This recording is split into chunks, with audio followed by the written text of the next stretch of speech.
na magantay-antay ka lang, tanda. At muli niyang niratrat si Maka Zoldyck ng kanyang mga air punch, pero sa isang iglap nga, biglang may tumama sa kanya na napakabilis na atake at talsik nga ang batang Jing. At sa pagbangon nga niya, medyo naguguluhan si Jinpix dahil alam nga niya na ang layo ng distansya niya kay Maka.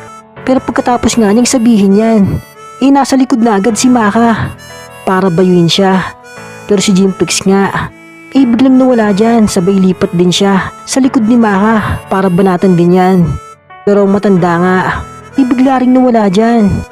At nag-switch siya sa itaas na bahagi, kaya si Jing napangiti dyan dahil napakadulas nga daw ng matandang ito. At nung papalapit na nga si Maka para umatake, alam na pala ni Jinpix yan at inaantay niya lang ang matanda para suntukin ng sobrang lakas.